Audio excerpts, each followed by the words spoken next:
Clay contains carbon. You know what? The pencil that we write with. Carbon. The graphite form of carbon is what is used to form the pencils. And even the coloring pencil. Coloring pencil is made from clay mixed with carbon. So, carbon is very, very powerful. But one thing about carbon, it goes around a cycle, comes from the atmosphere, trapped by plants, plants die, it goes back to the earth, inside the earth is absorbed by fossils, all the fossil fuel contain carbon, gold contain carbon, natural gas contain carbon, oil, which is petroleum, contains carbon. And we extract it and we use it, we pump it back into the atmosphere. That is why we must be very careful with carbon, and the international community is very careful with carbon. And that's why they form carbon budget, they form carbon footprint, they form carbon sink, and very soon it's going to be carbon economy. Hello? So, it's not a joke. You know, as we are talking, there are some nations that are negotiating and buying and selling their carbon. It's true. It's true. It's that serious. So, sometimes ago, one French scientist, Lavoisier gave the name carbon. And he got the name from the Latin word carbo, and from the French word charbon. Carbo and charbon both means charcoal. Hello? Does that lead you to somewhere? Yeah. If man died and you burn it, like some nations do, some places do not bury the bone, what would you get? Charcoal. And what is that? Carbon. You carry paper now and burn. What do you get? Carbon. Animal die, you burn it. What do you get? Carbon. And then, right inside your blood, the tetramolecular formula of your blood is formed by carbon, which has several links and connections to other elements. Carbon stand here, and carbon stand there, and carbon stand here, and carbon stand here, and the same thing you have in carbohydrate. Carbohydrate or glucose is C6H12O6. That is the chemical formula of glucose or carbohydrate. And if that is not contained in your body, you will not be sitting down where you are sitting down now. So you understand the power of carbon and the usefulness of carbon. Carbon cycle is the longest where carbon compounds are interchanged among the biosphere, geosphere, mesosphere, hydrosphere, and atmosphere of the Earth. In the atmosphere, you have carbon. In the biosphere, which is the ecosystem of life, you have carbon in all living organisms. And in the geosphere happens to be whatever called geosphere or lithosphere is the solid aspect of the Earth. Do you know that the most important element in the Earth core is what? Carbon. So, and the perosphere, hydrogen, in the water also there is carbon. And the atmosphere, when there's excess of carbon dioxide, it reacts with water and forms acid. That is what the IPCC refers to as the acidification of water. It's also impacts of climate change.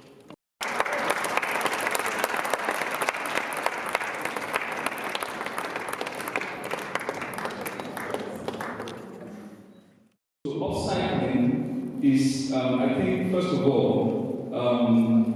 we need to look at the grassroots, because what we are talking about here is climate change, and how to reduce it, how to mitigate it. And I think we need to be more environmentally conscious in order for you to even embrace the practice of recycling and upcycling. And if you look at what I'm wearing on my head, I don't know if anybody noticed, but you've noticed that there are rats inside this car. Now, the reason why I'm doing this is because I have become so environmentally conscious that even if I walk on the street and I drink pure water, I cannot throw it on the ground because I'll feel guilty. Now, not everybody can actually use that pure water and create something that has aesthetic or functional relevance. But I think you can practice a good waste dumping culture by taking that pure water sachet or bottled water, whatever, and throw it in the dustbin. I think that's the first step. So imagine if everybody has that environmental consciousness that, okay, by the time you finish, because whatever problem we're facing, we are the ones that created it. Whatever we consume at the end of the day, we are the ones that are creating this problem, we are the ones consuming. So after consumption, what next? For me, after consumption is production, after consumption is upcycling. After consumption is repurposing. After consumption is reusing. Now the products you see before you are made out of solid waste materials. Because you can't use all waste. Waste is generic, so you have to be selective of the kind of waste you use to become creative. So these waste materials and these products rather are made out of papers. Now, papers is something that I'm sure a lot of you have burnt papers here, true or false. When you're tired, they are really filled up in your houses and you no longer have any need for them. 2023 just passed. Your old calendar, I don't think you still have them now. Either you throw them away or you burn them or you use them for something else. But by burning those papers, I discovered that the greenhouse that I've been talking about, that's one of the ways of emitting that gas, which is harmful to the environment. So rather than doing that, an alternative is upcycling, is reusing, converting those papers into eco-friendly interior decors that can be used in our homes, that can be appreciated in our offices, in hotels. Now, this also promotes indigenous and local production because these are made here in Nigeria with indigenous materials. This is a flower that's made out of paper bottle, wine bottle. You go for weddings, and at the end of the day, after that wedding, that bottle is thrown away. What is a better alternative to actually convert that bottle so that it can be appreciated, so that it is not used as a weapon of mass destruction on the road by someone who just got angry? This is one of the ways. There are a lot of ways, there are a lot of solutions that can be provided to mitigate the problem of climate change. But what I want to talk to us about is upcycling, which is what I do. Now, this is also this is completely made out of paper. Everything is here made out of paper and bottle as well. So these are things that inspire creativity. There are students here, you can inspire creativity by using your hands to create something that at the end of the day you appreciate. Now, it's not because you want to become an artist in the future, but it's because you're trying to imbibe that environmental culture. That culture that says, okay, I want to become friendly with my environment. I don't want to waste. I want to do something useful with this waste material. I want people to appreciate it. I want to give it a second chance. I want to make it more sustainable. People somebody sent me a message. I was chatting with someone and I said, I went to someone's house and I saw one of your walls, in the person's house, and I was like, do you know how to talk? He said he doesn't know. He said, okay, check on that. And my name was on that, the label was on that.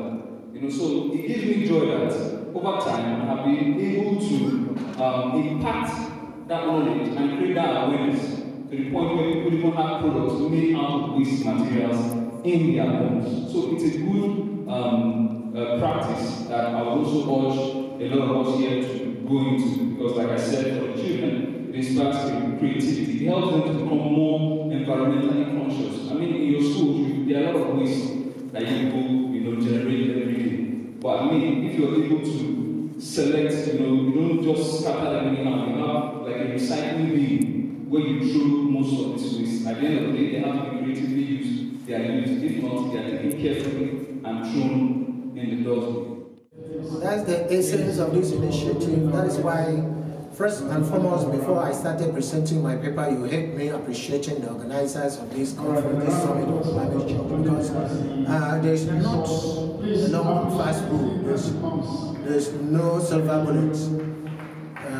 We have got to carry on with more and more of orientation orientation, sensitization, to create awareness to the people, even in the rural areas. There's no other way to make them understand and to create awareness. You have to get them informed, you have to sensitize them.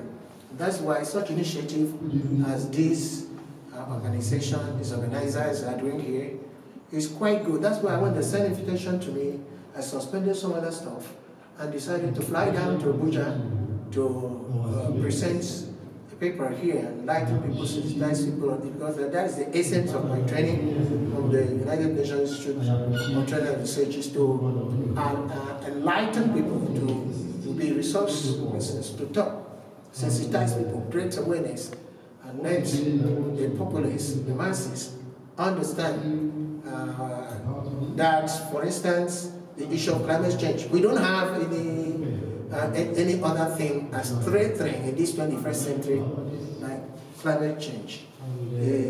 The threat of pandemic has gone. The highest threat now is that of climate change. And this one is not just coming quickly and going quickly. It's something that is coming to stay and developing, evolving with time.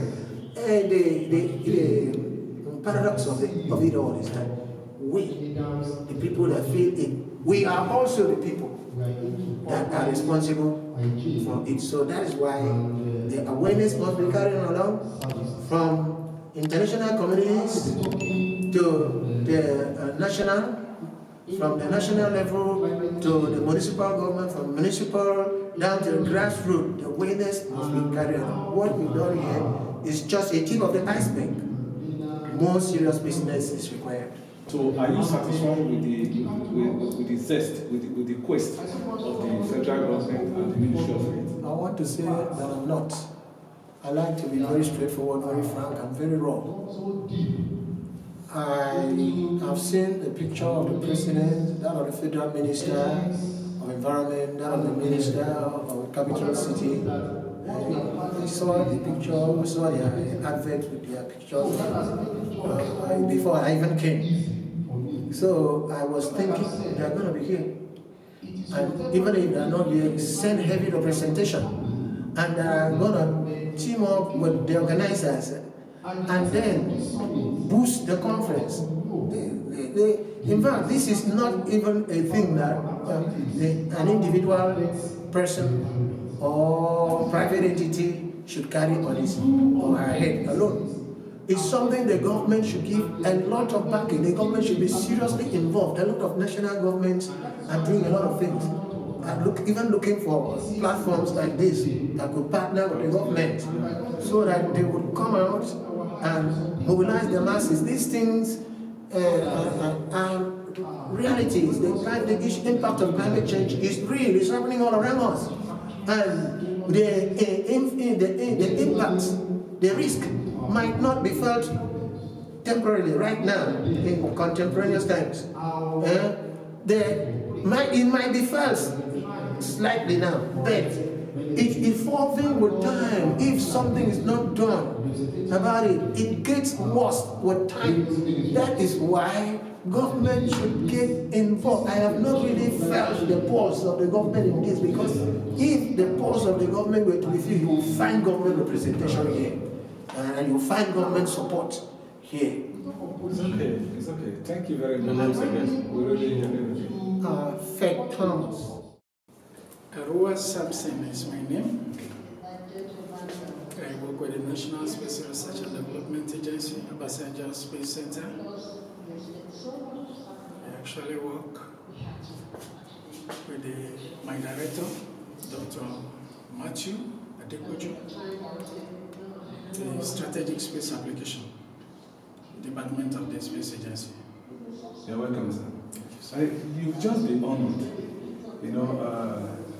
which you said you were speechless because you never expected it. So, what do you really think, the organizer of this festival, honor you for? What is behind this honor, this award given to you? I think beyond climate change, the organizers probably recognized my little contributions when it comes to humanitarian services, because God helping us, we have been able to impact lives, particularly widows, in our little ways, helping them to have a better life. And lastly, what does this honor spur you to do? What does it mean to you, and who are you dedicated to? This means so much to me. It will spur me to doing better than I have done so far. I dedicate this to my family because one of the things I thank my family for is the fact that they have always understood. I go for meetings every now and then. I sit up to do research, read too late, and they don't complain. I owe my family a lot, and I dedicate this to them. And to the agency. The agency has encouraged me so much over time. Of course, without the agency support, the overall Director General of the Space Agency and my immediate boss, Dr. Matthew Adekoju, who is the Director of Strategic Space Application, without their encouragement, I wouldn't be here talking about climate